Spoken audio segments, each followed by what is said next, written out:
Ladies and gentlemen, I'm delighted to open our plenary session, which has the very ambitious title, Restoring Growth. I'm Jacob Frenkel, and I'm келтіру тақырыбында өтеді. Сіздермен болуға өте қуаныштымын. Панелистеріміздің тобы өте танымал мықты мамандар және біздің керемет досымыз Қайрат Келімбетов төраға бізбен бірге бүгінгі шараға қатысып отыр. Бұл біздің оптимистік жолымыз сессияны ашуға және өсімді қалпына келтіруге. Есіңізге салып өтейін, өткен жылы дағдарысты қалай еңсеруге болады және эпидемиядан, індеттен қалай аман қалуға болады деген тақырыпта жүргізген болатынбыз. Ол тақырыптар әлде де біз үшін өзекті, бірақ одан бері жиғанымыз, үйренгеніміз көп. Және дами келе сол әртүрлі сын қатерлерді еңсере отырып дамуды, өсуді қалай қалпына келтіруге болады деп талқылау жүргізіп жатырмыз. Бірақ ол өсім мен даму, ол тұрақты болу керек, ол инклюзивті болу керек. Ол білім, өнімділік, шығармашылықтың нәтижесінде болу керек. Әрине, теріс әсері коронавирустың әрқайсымыз, әр өз елдерімізде ең дұрысы не? Мен бұған қалай икемделе аламын, қалай бейімделе аламын және қандай жолдары бар деген сұрақтарға жауап іздедік. Бүгін қатысып отырған мамандар, өз саласының мықты мамандары, сондықтан олардың беретін ақпараты өте қызықты біз үшін. Сума Чакрабарти, Қазақстан мен Өзбекстан президенттерінің кеңесшісі және шетелдік даму институтының төрағасы, бұрынғы өзінің жұмысында Европалық қалпына келу, қайта құру банктың басшысы болған. Сондай-ақ Джорджина Бейкер, Қазақстан президенті, Джорджина Бейкер, Латын Америка және Кариб бассейнінің Европа мен Орталық Азия бойынша IFC-дің вице-президенті, Лью Ти доктор, Шанхайлық биржаның атқарушы вице-президенті, сондай-ақ Джихад Азур, халықаралық валюта қорының таяу шығыс және орталық Азия департаментінің директоры, from Uzbekistan. Сондай-ақ Өзбекстаннан шетел сауда-саттық шетелмен сауда-саттық жүргізу бөлімінің басшысы, министрі, сондай-ақ Қайрат Келімбетов мырза қатысып отыр. Бәріміз бірлесе отырып, мен атап өткен тақырыптарды қарастырамыз. Сол туралы сөз қойғанымыз. Экономикалық тұрғыдан, саяси тұрғыдан, концептуалдық тұрғыдан, технологиялық тұрғыдан қалпына келу деген не? Әрине, пандемияның созылыңқы әсері болады, салдары болады.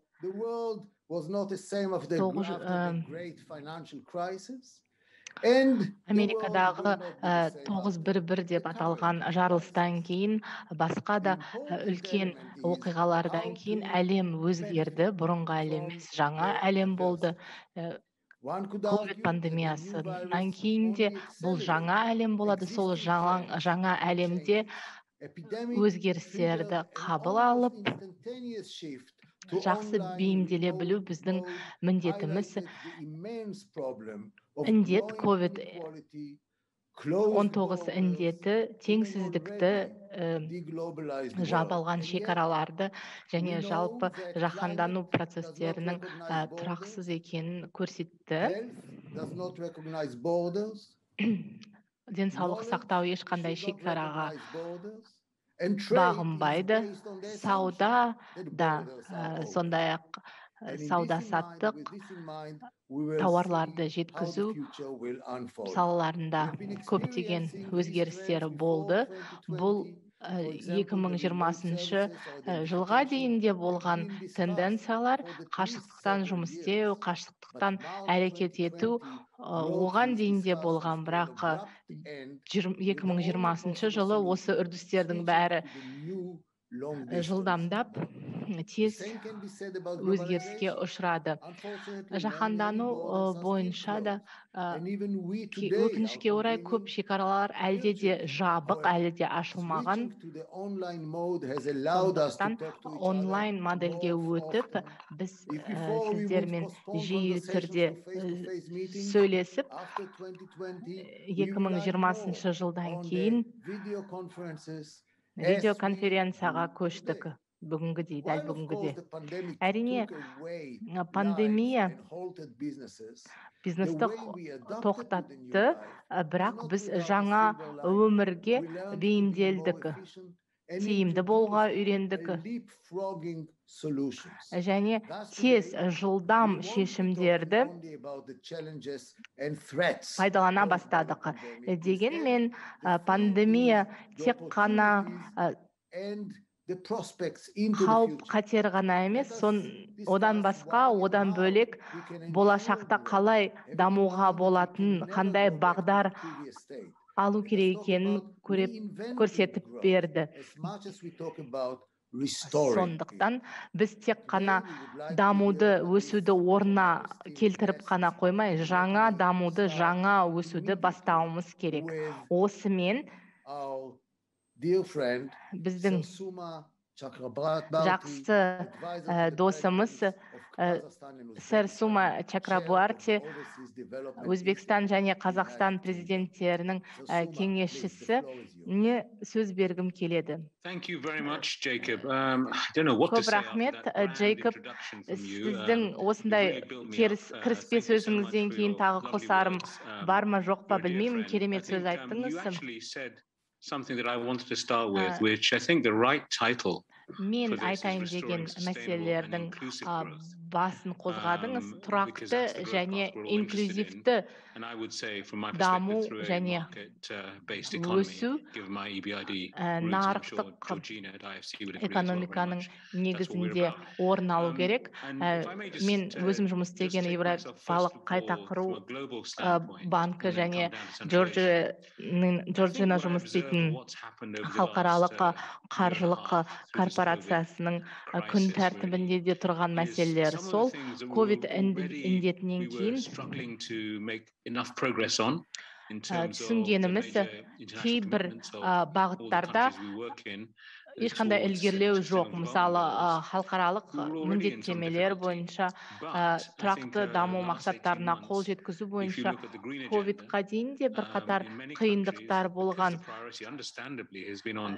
Көптеген елдерде басым бағыттар өзгерді. Өйткені қазір мемлекеттердің көңіл бөліп отырған мәселесі жұмыс орындарын сақтап қалу, компанияларды құлдыраудан аман алып қалу. Сондықтан көптеген банктердің жұмысы өзгерді. Жергілікті банктердің Дегенмен операциялар көбейгенмен кімнің операциясы?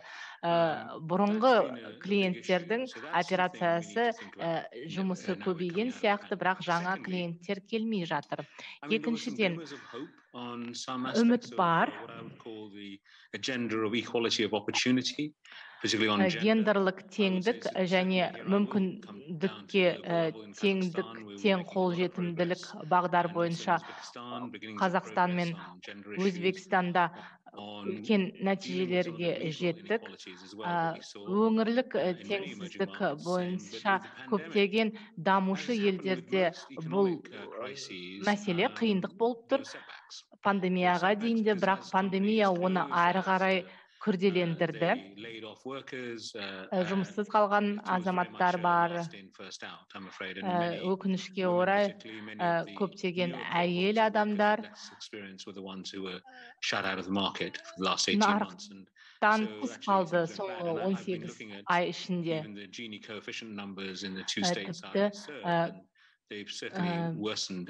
коэффициенті, Джини үлесі санында да, сол көрсеткіште де ол анық көрінеді. 2 жыл бұрын осындай талқылау орын алған кезде біздің алдағы жоспарымыз қандай деп ақылдасқан едік.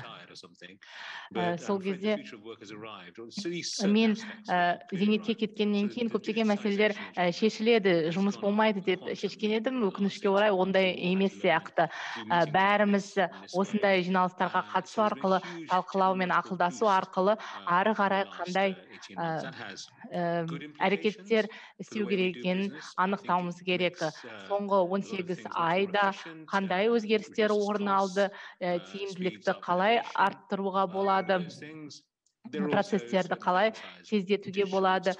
Әрине, бір қатар кемшіліктер де бар. Мысалы, цифрлық сыртта қалу деген Қазақстанда, Өзбекстанда цифрлық кеңістікке қосыла алмай, немесе цифрлық шешімдерге бейімделе алмай қалған азаматтар бар. Сондықтан цифрландыру, цифрлық сауаттылық тұрғысынан көп жұмыстар жүргізу керек. Төртінші мәселесі мемлекет үшін бұл жақсы болды. Дағдарыс кезінде тұрақты даму болу үшін, дағдарыстан шығу үшін мемлекет барлық мәселелерді өз қолына алып, қайтадан бастамашы роліне енді. Бұрын приватизацияға қатысты және жеке мемлекеттік серіктестікке қатысты бір қатар жобаларымыз қазір тоқтап қалатын сияқты. Соған байланысты келешек әрекеттеріміз қандай? Әсіресе Өзбекстан және Қазақстан сияқты дамушы нарықтар бизнесіне қалай қатысу керек? Басқа сөзбен айтқанда, біз не істей аламыз, өзімізге қандай сабақ ала аламыз, қандай тиімді тұстары бар, ковид жағдайының тиімді тұстары. Кеше Нұр-Сұлтанда президенттің кеңесі, реформалар бойынша кеңесімен отырысқа қатысқан едім. Ұлттық жоба қарастырылды цифрландыру бойынша және өңірлерді оған белсенді тарту бойынша. Қойған мақсаттар үлкен және жоғары, енді соған жетудің жолын ойластыру керек. Келесі бағыты бұл энергия бойынша. Өзбекстан мысалы баламалы энергия көздерін дамытуда. Дағдарысқа дейінгі, ковидқа дейінгі екпінін енді қайтарып отыр. Бұны да ескеруіміз қажет. осы сәттен бастап тек қана алға ұмтылу керек. Келесі бесіншісі бұл институционалды жүйенің өзгеруімен өзім бұрынғы мемлекеттік қызметкермін, мемлекеттік органдардың қызметінің жұмысын жақсы білемін. Сондықтан менің қазіргі айтарым шаралар мен жағдайлар жеке секторға да мемлекеттік секторларға да қарастырылу керек. Бұл жердегі басты қолдау мен басты қолдау үкімет тарапынан болғандықтан жеке секторды қосу, оған қажетті жағдай жасау мәселелері өзекті. Қазақстан үшін және өңір үшін маңызды мәселелер ол коммерциализациялау және электрондық коммерцияны дамыту. Тек қана елде емес, жалпы өңірде. Бұл ковидтің бізге ашып берген жаңа бағдары. Нәтижесінде ары қарай қандай бағытта жұмыс істеу керек екенін түсініп отырмыз. Жаңа буын, жаңа институттар, жаңа жүйелер құрылатын сияқты. Қазақстанда, Астанада құрылған қаржылық орталық негізінде құрылған орталықтың ашылуына мен өте қуанышты болдым. Қазақстандағы және Өзбекстандағы орын алып жатқан үрдістер сондай институттардың, жүйелердің, құрылымдарының қажеттілігін көрсетеді. Сонымен айтарым, ковид пандемиясының көптеген кемшілікті болғанымен, ол бізге бір қатар мүмкіндіктерді де ашып берді. Сол мүмкіндіктерді пайдалану біздің жұмысымыз. Қазақстан, Өзбекстан және басқа да дамушы елдердің алдында тұрған мақсат. Рахмет. Сума мырза, сіз институттардың, ұйымдардың маңыздылығын атап өттіңіз. Сіздің көшбасшылығыңызбен Европалық қайта құру банкін қалай жұмыс істей алатын үлгісін бізге жасап бердіңіз. Бизнес орта туралы, жеке сектор бойынша айтып бердіңіз. Бұл келесі баяндамашымыз Бейкер ханымның баяндамасына жол ашып тұрған сияқты. Біздің өміріміз қалай өзгерді және халықаралық қаржы корпорациясы біздің әл-ауқатымызды жоғарылату үшін, жағдайды өзгерту үшін қандай шешімдер ұсынатынын Бейкер ханымнан естейік. Рахмет, қайырлы күн, қайырлы кеш барлықтарыңызға. Бұл панельдік сессияға қосылуға өте қуаныштымын. Мені шақырғандарыңызға алғыс білдіремін. Бұл өте маңызды іс-шара, осы қаржы саласында, тек қана Қазақстанда ғана емес, бүкіл әлем бойынша. Әрине, осы қаржы дағдарысына байланысты өте көп тәуекелдер орын алып отыр, және әсіресе вакцинаға деген қолжетімділіктің төмендеуіне байланысты, әсіресе дамушы әлемде, Орталық Азияда әрине осыған байланысты тағы да қосымша қауіптер болды. Біз мына жерде мынаны көріп отырмыз. Сума мырза айтқандай, біз осы кезеңдерді халықты дамуға қосуымыз керек. Әрине, бұл жерде әртүрлі индустриялардың, технологияларын дамытуға өте көп көңіл бөлеміз, және менің ойымша осы үкіметтер қадамдар жасауына әкеледі. Біз осы реструктуризация және экономиканы қайта қалпына келтіруге көп көңіл бөлеміз. Әрине осыған байланысты технологиялардың рөлі өте үлкен. Және осы жерде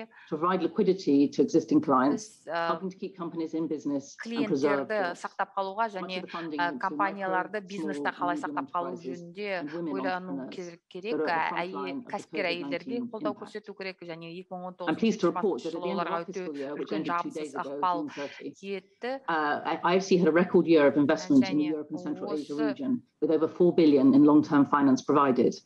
Осы өңірде өте көп кедергі, өте көп проблемалар болды. Еуропа және Орталық Азия өңірінде осы жылы өте көп ақша бөлінді. Осы өңірде To complement our relief efforts, IFC is also working towards the restructuring of companies whose underlying operations are viable and necessary to support economic growth and sustain development. We are working closely with our World Bank colleagues to ensure countries have the policies and regulations in place to resolve distressed assets as quickly as possible, such as through faster bankruptcy proceedings and better insolvency rules.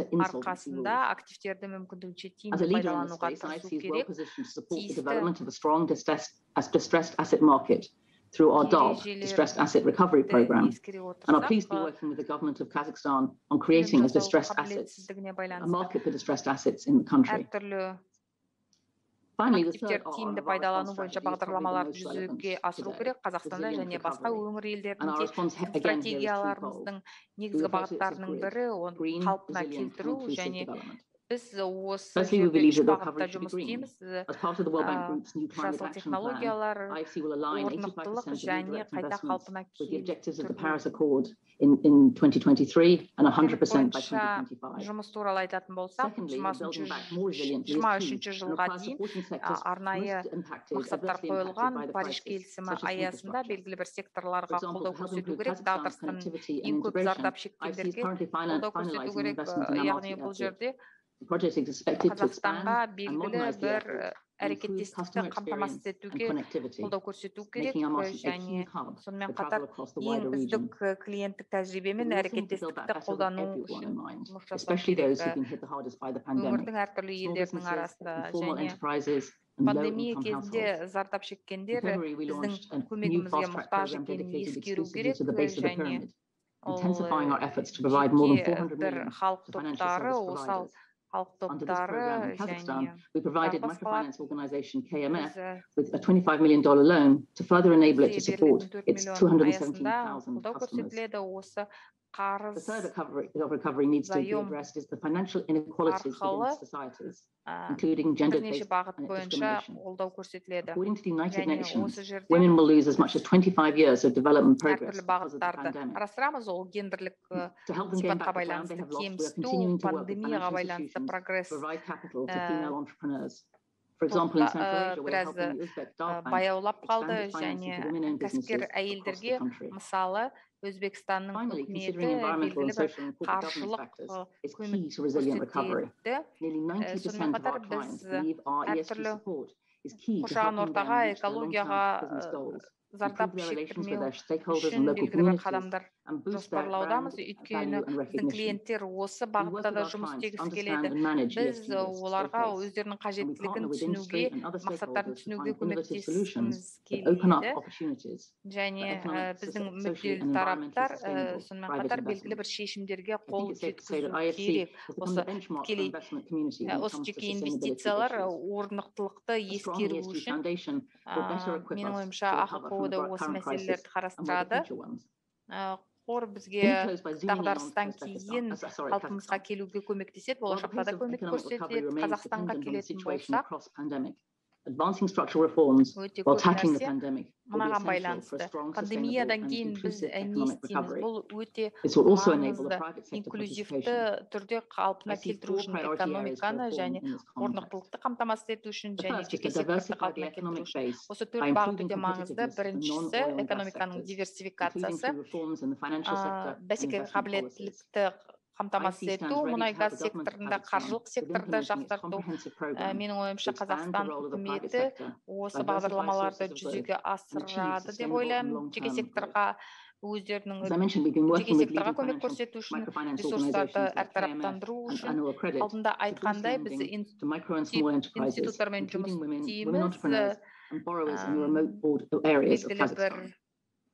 The second is to limit the role of кәсіпкерлерге state-owned көмек enterprises, көрсетеміз. enhance competition, Қазақстанда осы and жерде create a more level playing екіншісі field for the ол private sector. әртүрлі In that мемлекеттік regard, we are very pleased to see кәсіпорындардың the government of рөлі Kazakhstan және supporting greater бәсекелестікке private sector қатысу. participation Қазақстан through үкіметі public-private partnerships, жеке PPPs. сектордың We are helping the government implement PPPs in қатысуына healthcare қолдау and renewable көрсететініне energy. өте The third priority is to improve the sustainability by promoting energy қуаныштымын және efficiency. жеке сектор мен мемлекеттік сектордың арасындағы әріптестік өте жақсы. АХО үкіметпен бірлесе отырып жұмыс істейді. Инфрақұрылымға жасыл көлік және әртүрлі жылыту жүйелері және басқалар кіреді. Және тағы да бір маңызды нәрсе үкімет үшін ол цифрлық белгілі бір бәсекелестік ортасын жасау. Біз Алматы әкімдігімен жұмыс істейді. Құрылыс секторына белгілі бір инвестицияларымызды көздеп отырмыз. Және осының барлығы бірлесе отырып, пандемиядан кейін қалпымызға келуге көмектеседі. Осының барлығы экономиканы дұрыстауға көмектеседі. Үлкен рахмет, Джорджина Бейкер ханым. Өте керемет баяндама болды. Қазір енді жаһандық қаржылық институттарға ауысамыз. Доктор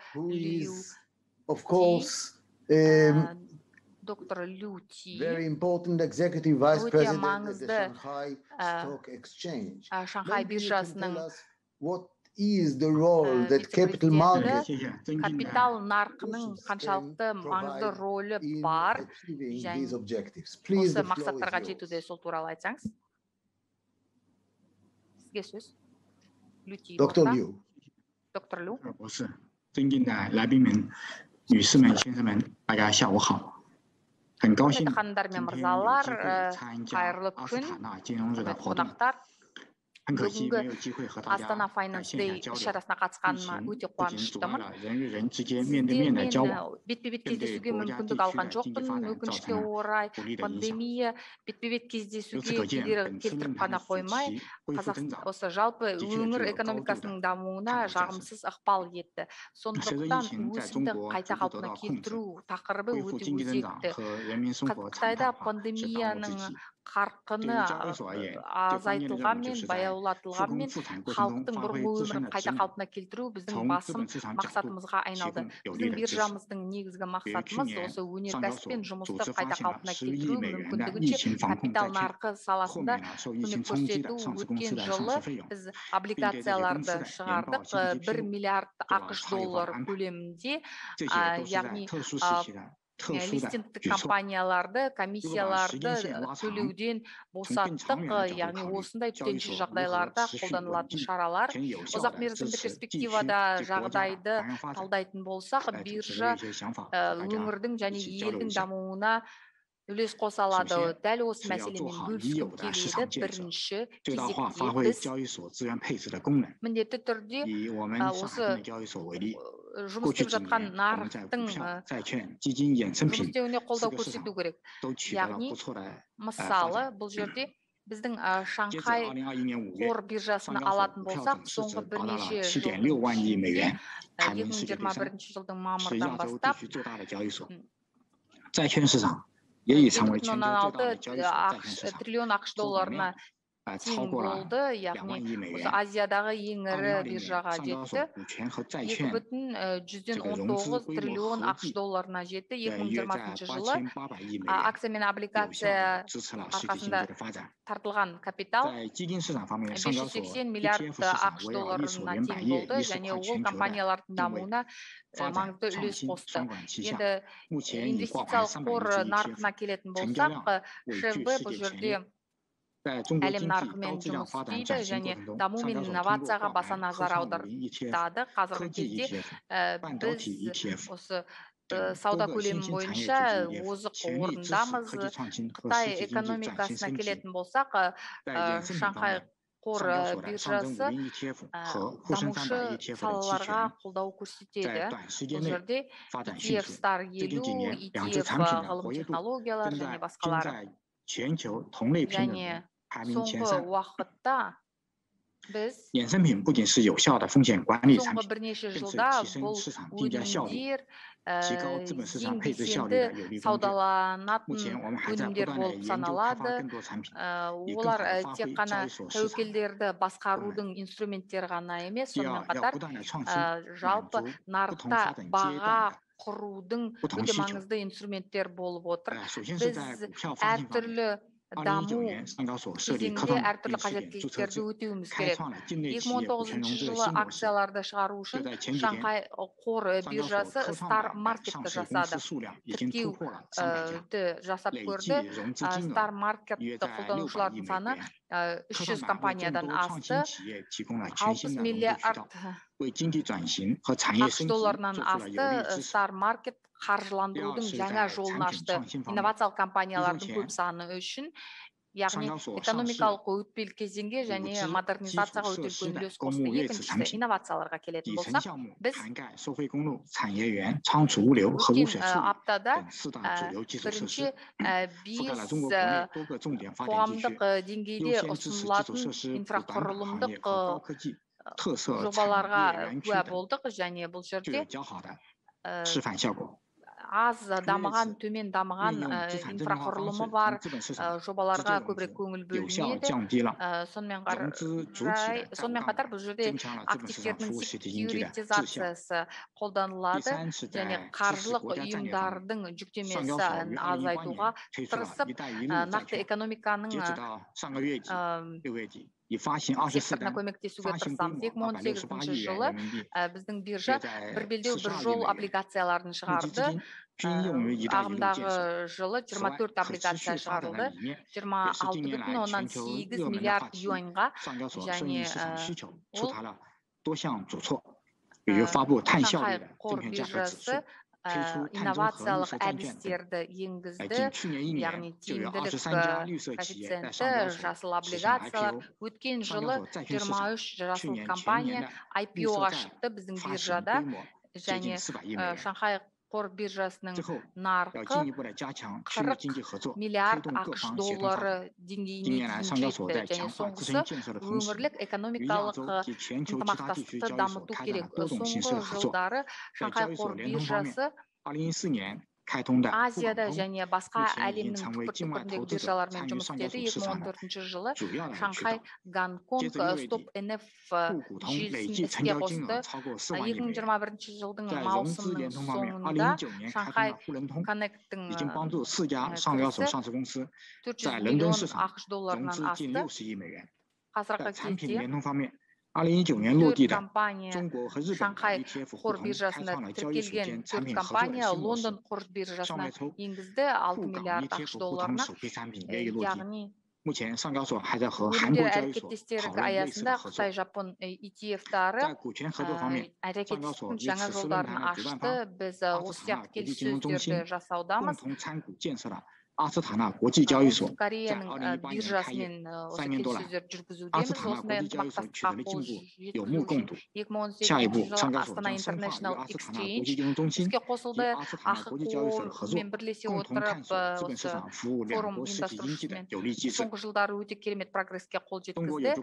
Біз AHQO-мен және AIX-пен ынтымақтастықты жалғастырамыз. Қытайда былай деп айтады: жақсы достарға қашықтық ештеңе етпейді деп айтады, және болашақта біз осы биржалық ынтымақтастықты жалғастырамыз, және осы жерде біз өзіміздің әрекеттестікке қол жеткізу үшін барлығын жасаймыз. Сіздерге сәттілік тілеймін. Үлкен рахмет. Thank you very much, Dr. Үлкен рахмет, Люти мырза. Ал енді біз халықаралық валюта қорына ауысамыз, және біздің өте жақсы досымыз Джихад Азур жаһандық роль туралы айтады. Халықаралық ынтымақтастық мәселесі өте өзекті болып жатыр қаржылық институттар арқылы. Қазір енді сіз айтыңыз. Сізге Жихад Азур мырза, сәлем, қайырлы таң барлықтарыңызға. Джейкоб мырза, барлықтарыңызды көргеніме өте үлкен рахмет. Ақиқоға үлкен рахмет осы ұйымдастырғандарыңыз үшін осы шараны қиындықтарға қарамастан. Қазір біз осы сәттің қаншалықты маңызды екенін түсінеміз. Бұл екі сәт деп айтуға болады, екі маңызды нәрсе. Біріншісі, ол қайта қалпына келуге ауысу және пандемияны еңсеру. Екіншісі, осы трансформацияға қалай қол жеткізуге болады. Өйткені үлкен трансформация инклюзивтілікке апару керек, және трансформацияға апару керек. Біріншісі, ол қайта қалпына келу. Егер біз бір жыл бұрынғы уақытқа көз тастасақ, ол кезде үлкен дағдарыс болды, ковидқа байланысты және осы мұнай бағасының төмендеуіне де байланысты, энергетика секторы өте көп зардап шекті. Біз басшылықтан өте жылдам реакцияны көрдік. Бұл жерде фискалдық стимулдар өте көп пайдаланылды экономиканы қайта қалпына келтіру үшін.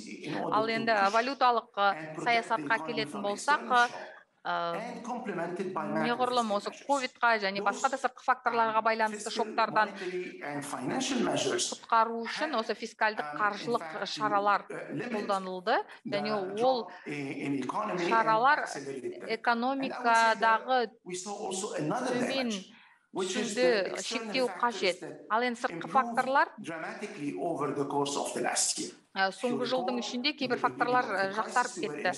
Дағдарыстың басты мұнай бағасы 20-22 долларға жетті бір баррельға, және содан кейін қазір бір баррель мұнай 75 долларға тең болып отыр, яғни ол төмендеп кетті. Өңірдегі елдерге ол әсер етті, және ресми капитал ағындары және жеке капитал ағындарына да ол ықпал етті. Орталық Азияда 75 миллиард доллар ол үлкен өсім бір жылдың ішіндегі қаржыландыруға келетін болсақ, Өзбекстан, Қырғызстан, Грузия, Армения және басқа елдер, осы өңірдегі елдерге қатысты осы капитал ағындарына байланысты. Қазір біз немен айналысудамыз? Өткен жылы 3,4-3,5% дейін өсім байқалады деген үміттеміз.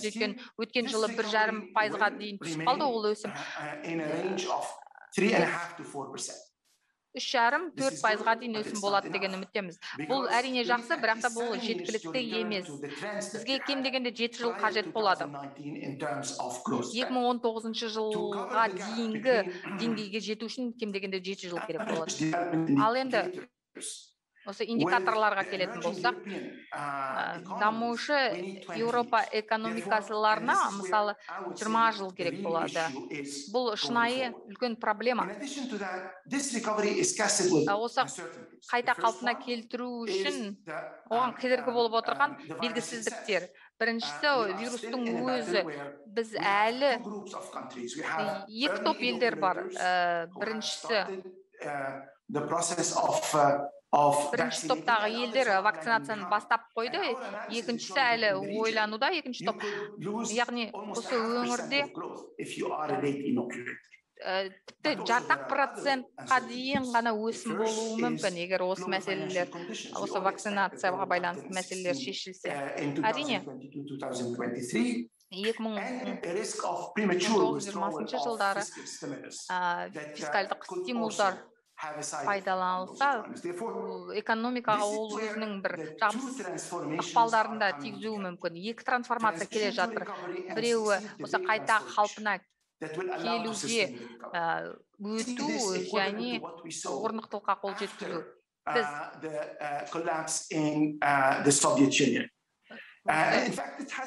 КСРО-ның ыдырағаннан кейіндегі үлкен бір дағдарыс деп айтуға болады. Біз белгілі бір трансформацияны бастан кешіріп жатырмыз, экономикалық басқару тұрғысынан және басқа тұрғылардан. 2015-16 жылғы дағдарыстан басымызды көтеріп, қайта қалпымызға келе жатып едік, бірақ та біздің алдымыздағы басымдық осы жаһандық қайта қалпына келу процесінен қалай жағымды пайда ала аламыз, және өңір қандай трансформацияға көбірек көңіл бөлу керек, қай салада трансформацияға көбірек көңіл бөлу керек, соны қалай бағалауға болады. Яғни дәл осы сәтте қай сала маңыздырақ, қай трансформацияға көбірек көңіл бөлу керек. Енді қайтадан негізге ауысатын болсақ, оны қорғау керек, бірінші қалпына келу керек. Тәуекелдерді басқарып, олардың алдын алу керек, қайта ұйымдастыру керек, ол валюталық және қаржылық қолдау. Бұл жерде қаржылық тұрақтылық өте маңызды өсім үшін. Өткен жылы ол 7%-ға көбейді. Енді қаржылық нарықта өсті деп айтуға болады. Қазақстан сияқты елдер өздерінің қаржылық нарықтарын дамытып тереңдетуде. Бұл өте жақсы, қуанышты хабар деп айтуға болады. Тағы осымен қоса айтатыным, трансформацияға келетін болсақ, мен айтылған анық тағы да айтайын. Өсім қайдан келеді? Технология өткен жылы өте жақсы дамыды. Климат саласындағы трансформация және жаһандық интеграцияны қайта қарастыру керек. Яғни соңғы 3-4 жылдың ішінде Өзбекстанның ашылуы өте көп жолдарды ашты және қосымша өсімге түрткі болды деп айтуға болады. Сіздердің нарықтарыңызда жаһанды деңгейде тек қана бір белгілі бір роль атқармай, өзіңіздің өсімдеріңізді 1,5%-ға көбейте аласыздар.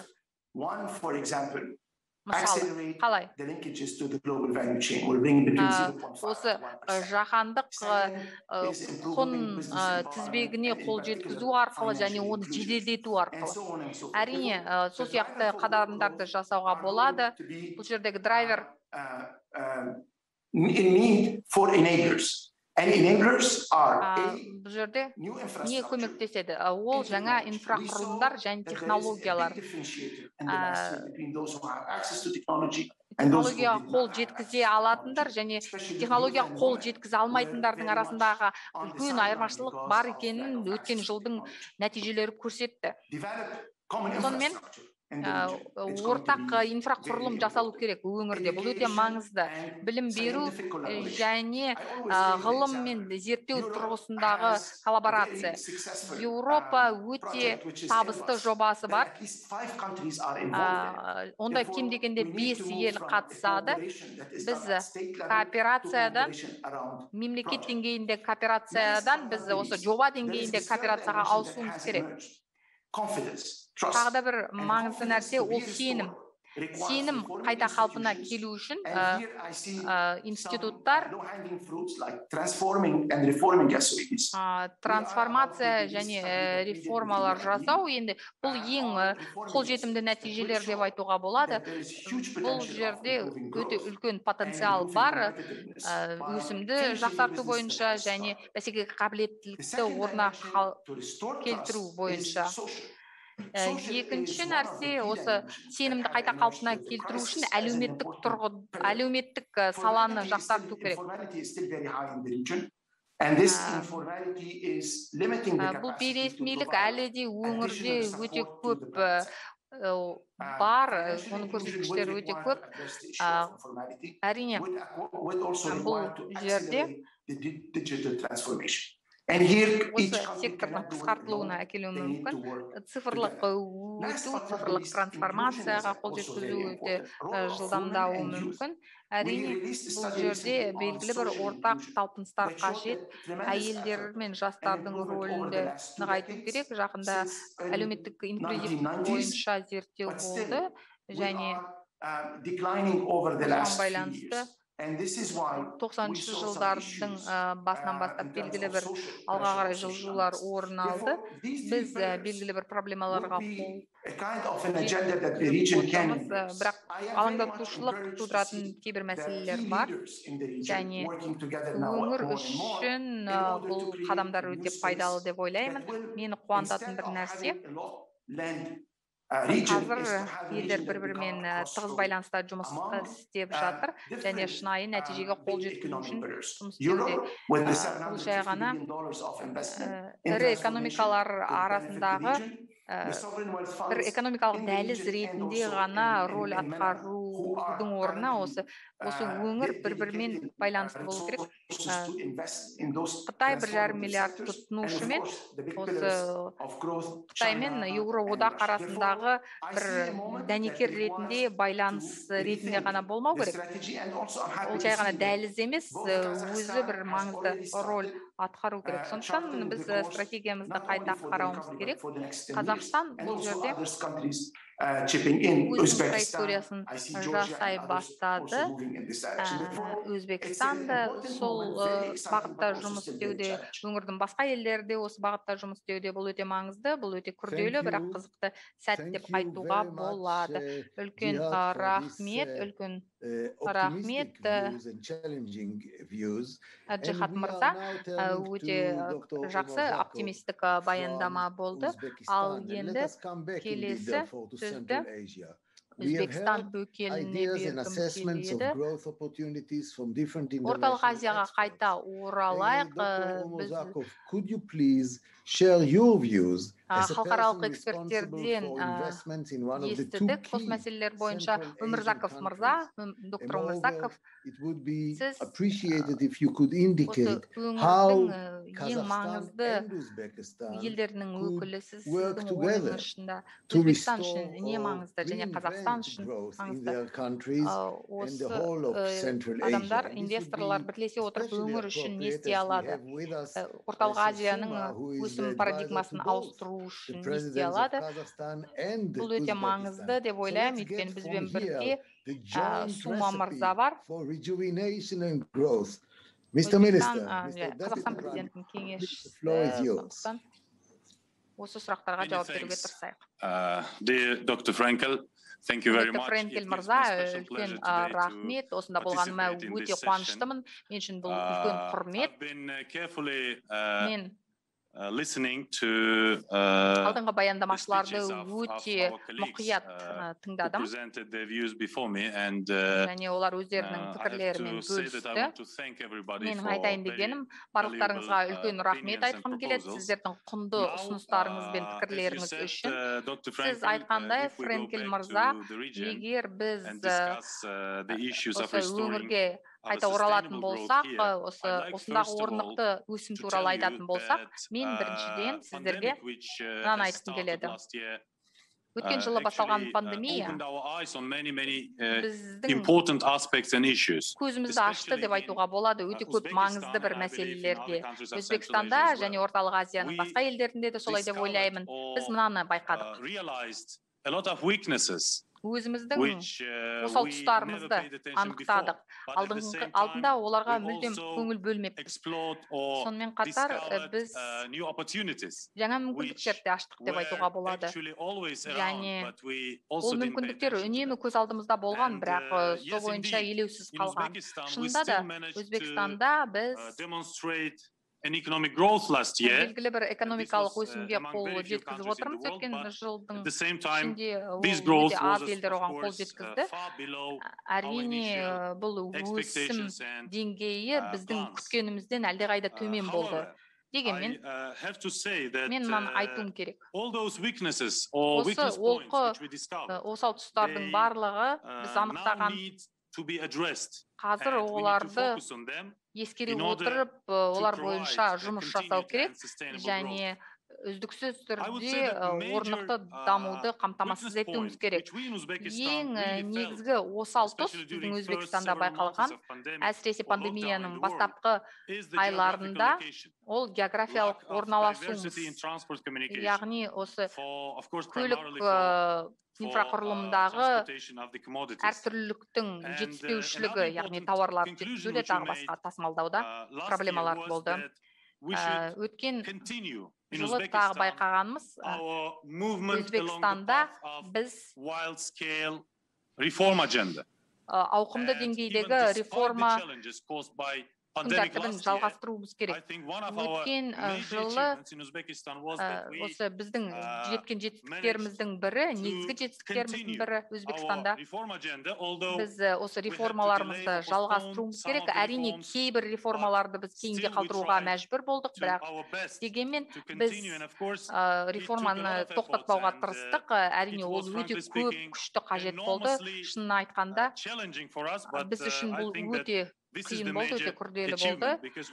Бірақ бұл өте керемет жетістігімізді деп айтуға болады. Өйткені қазіргі кезде біз енді оны жылдамдатуымыз керек. Және соңғы біздің жасаған қорытындымыз, бұл соңғысы, бірақ маңыздылығы бойынша соңғы емес деп айтуға болады. Біз өзіміздің перспективасын қарастыруымыз керек, өңірлік деңгейде. Өңір деңгейде бұл жерде Орталық Азияны айтып отырмыз. Біз қайта-қайта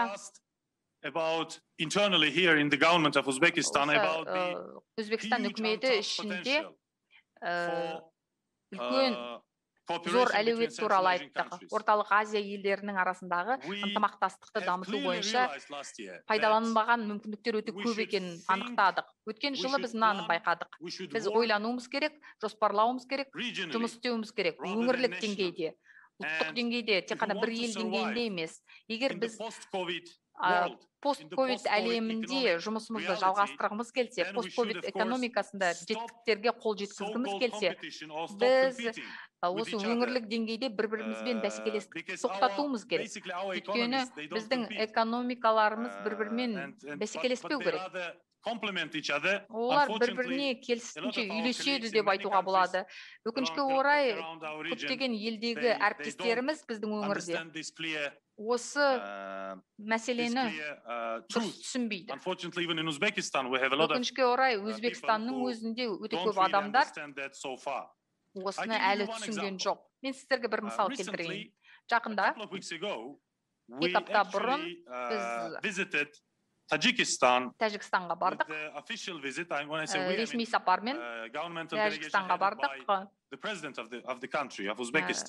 Елдің президенті барды, Өзбекстан президенті. Біз не істедік? Біз, былайша айтқанда, осыған дейін біз отырып барлық экономикаларымыздың Өзбекстан мен Тәжікстанның әлсіз және мықты тұстарын талдадық. Содан кейін біз бірлесе отырып, шынына келгенде өте көп жұмыс істедік. Соның нәтижесінде белгілі бір ұсыныстарды әзірлеп, оларды ұсындық.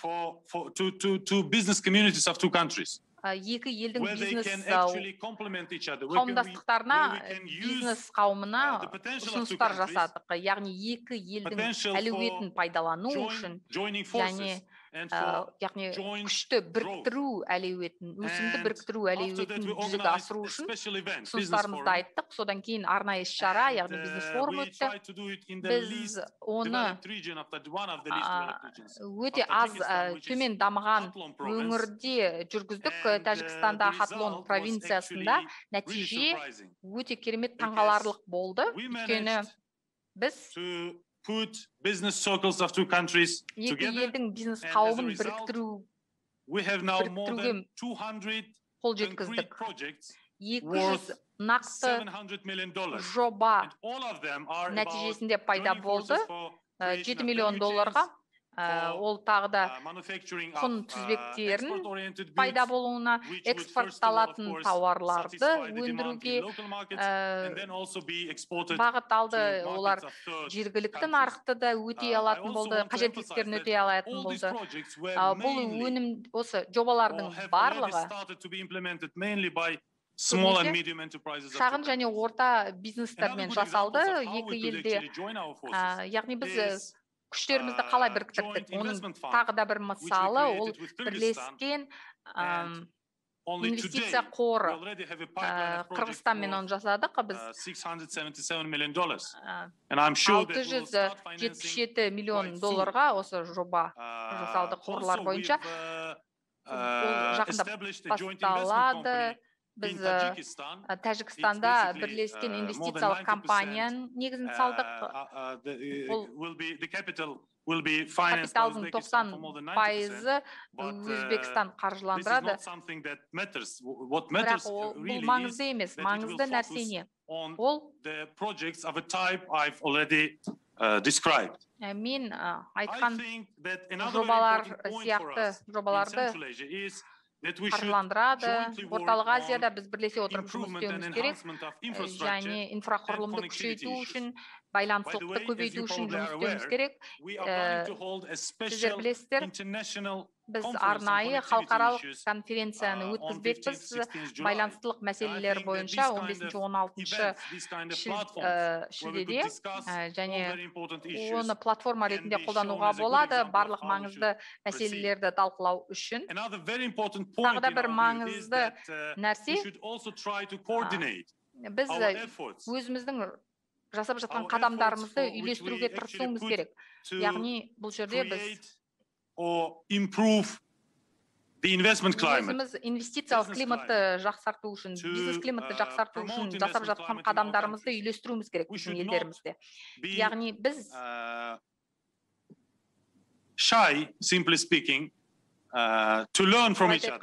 бір-бірімізден үйренуден ұялмауымыз керек. Осы Өзбекстанда біздің жасағанымыз, командамыздың жасағаны, былайша айтқанда, біз инвестициялық климатты талдадық Өзбекстанда және Қазақстанда, екі елде.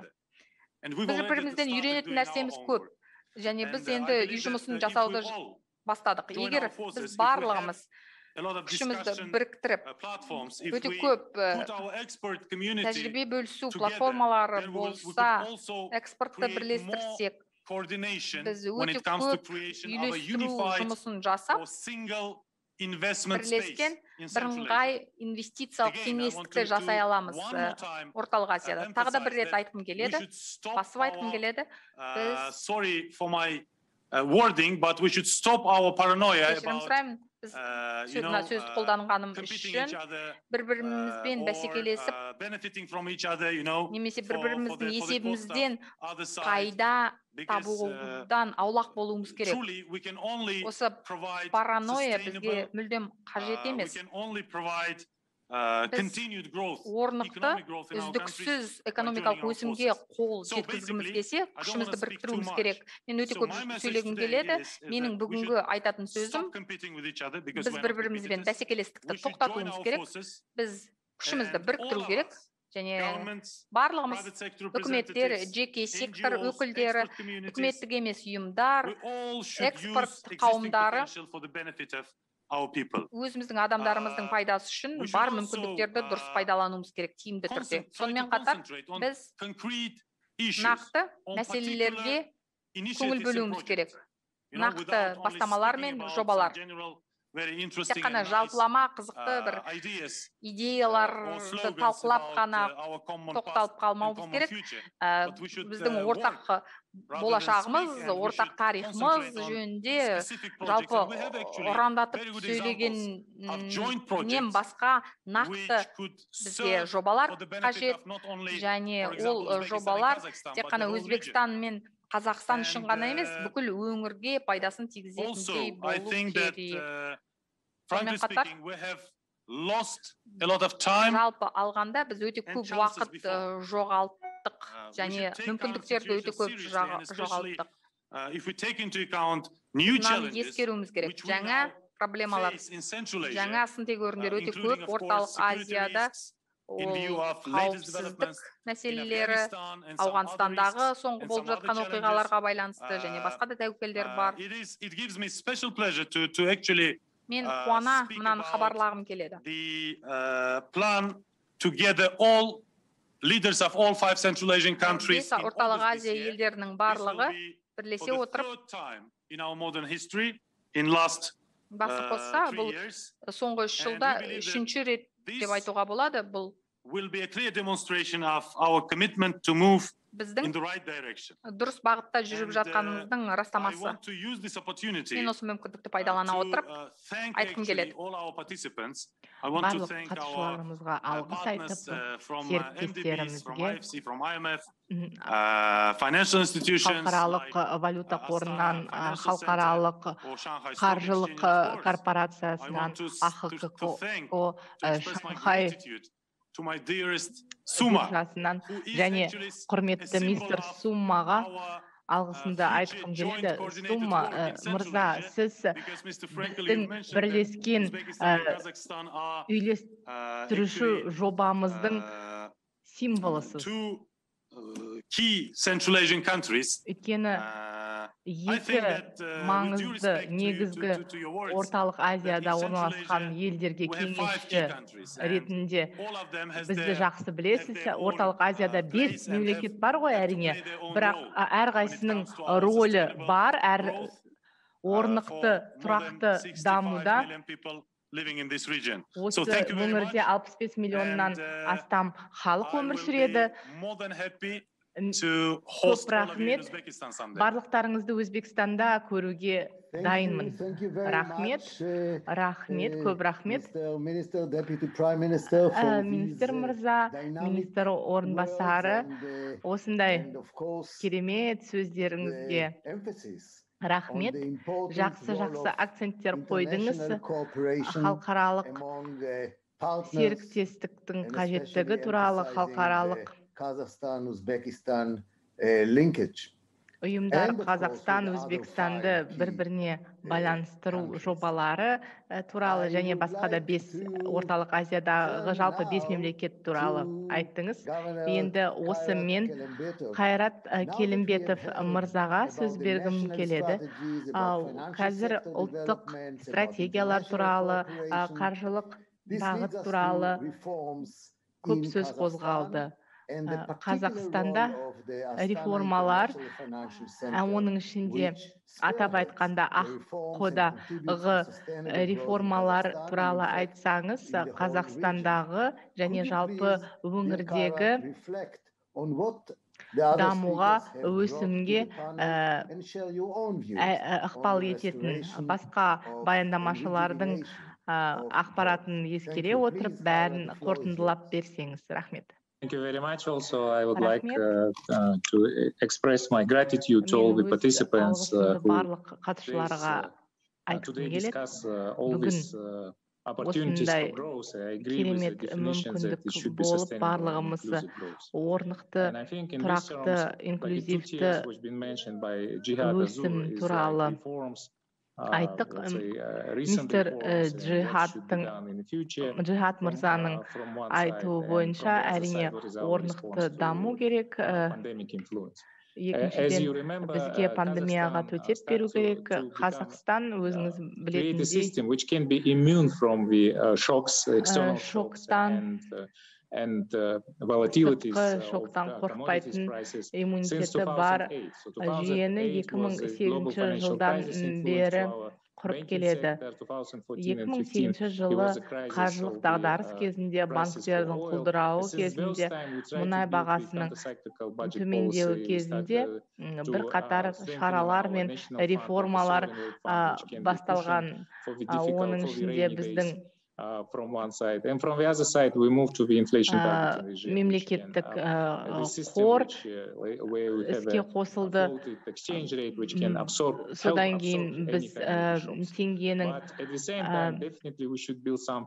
бекітілмеген бағамына өттік. Жаңа институттарды құрдық. АХКО сондай институттардың бірі болды. Бір жағынан ол заңнамалық реформаларды іске асыруға көмектеседі. Екінші жағынан өзінің тәуелсіз юрисдикциясы бар. Үшінші жағынан приватизация және басқа да қаржылық экономикалық реформаларға атсалысады. Бірақ қазір жаңа дағдарыс келіп қалды. Азур мырза айтқандай, әртүрлі жауап қатты мемлекеттер. Қазақстан өзінің ішкі өнімін қайта қарастырып, үш кезеңге бөлінген шаралар қолданып отыр. Бейтарап, пандемия кезінде және төмендеу кезінде. Өзбекстан, Қазақстан, Қырғызстан, Тәжікстан, Түркменстан елдеріне ағымдағы экономикалық саясатты қалай өзгерту керек деген мәселелерді шешу керек. Clock speed is accelerating in terms of the changes of post-industrial revolution. Төртінші өнеркәсіптік революция аясында сағат қазір тез тықылдап, уақыт тез өтіп жатыр. Барлық өзгерістер тез орын алып жатыр. Оған қосымша сын тегеуріндер бар. Климаттың өзгеру. Тоқаев мырза реформалар мәселесі бойынша арнайы кеңес құрды. Осының бәрі үлкен бір синергия, керемет бір синергия. Қазақстанда, Өзбекстанда да осындай реформаларды қолдайтын құралдар бар. The economies from one side, and there is no. Бір жағынан экономикамызды реформалау қажет, екінші жағынан біз Сардар Умырзақов мырза айтқандай, біз бір-бірімізге Өзбекстан мен Қазақстан бәсекелес емес, бірақ бір-бірін толықтырушы ойыншылар, әсіресе өңірлік байланысқа келген кезде. Әрине, кез келген осы өңірдегі мемлекет өзіне баламалы қосымша нарықтары ашқысы келеді. Қазір 55 миллион тұрғыны бар, нарық бар. Сондықтан біздің цифрлық, физикалық байланыстарымызды нығайтып, Өзбекстан, Қазақстан бір-бірімен сөйлесу керек, тұрақты түрде кездесіп, президенттеріміз, премьер-министріміз, министріміз, үкіметтеріміз бір-бірімен тығыз байланыста. Бұндай серіктестік алдағы уақытта тек қана нығая түседі деген үміттеміз. Әріптестердің сұрағына жауап беретін болсам, біз экономиканы әріптарандыру бойынша, денсаулық сақтау, білім беру жүйелерін нығайту бойынша, күшейту бойынша, сонымен қатар кәсіпкерлікті дамыту бойынша бірлескен инфрақұрылым жобаларын, мұнай мен газ салаларын цифрлық экономикаға, ауыл шаруашылық саласына бұру бойынша жұмыс жүріп жатырмыз. Ұлттық жобалар бар, ұлттық бағдарламалар бар. Әр тараптылықты көздейтін. Қаржылық регуляцияға келетін болсақ, бақылауға келетін болсақ, оның бір аспектісі бұл несие беруді, банктердің несие беру процесін қайта бастау, қайта іске қосу. Джорджина Бейкер ханым айтқандай, актив нарығы бізге жаһандық инвесторларды тартуға мүмкіндік береді. Экономикалық айналымды жоғарлату үшін осының бәрі алдында да баяндама жасаған әріптестердің айтқанына үндесіп жатыр. Біздің Сума мырза тек қана символ ғана болып қоймай, осы біздің еліміздің орталық Азиядағы басқа елдердің дамуының драйвері болады деп үміттенеміз. Біз ортақ тарихы бар мемлекетпіз, және теңізге шығу жолымыз болмағандықтан біз экономикалық дамуды өзіміздің жеке жол бойынша құруымыз керек. Сондықтан біздің ұлы жібек жолын қайта қалпына келтіріп, оны жасылдандыруды бастауымыз қажет. We do have now kind of stakeholders panel for the building this regional identity, regional өңірлік өзін-өзі қабылдау, өңірлік байланысты жақсарту бойынша тағы кездесулер жоспарланған, қарастырылған. Сардор Умурзаков, доктор, сізге рахмет айтамын қатысқаныңыз үшін бүгінгі шараға. Нұр-Сұлтанда немесе Ташкентте осы талқылау жалғасады деп ойлаймын. Рахмет, көп рахмет, Қайрат. Сіздің қорытынды комментарийларыңызға алғыс айтамыз. Қатысушылар атынан АХК-ны керемет қонақжайлығы үшін алғыс айтып құттықтағым келеді. Сума мырзаға айтатыным, Қазақстанда, Өзбекстанда алдағы уақытта жақсы гүлденсін. Министр мырза, бізді Өзбекстанға шақырғандарыңызға рахмет.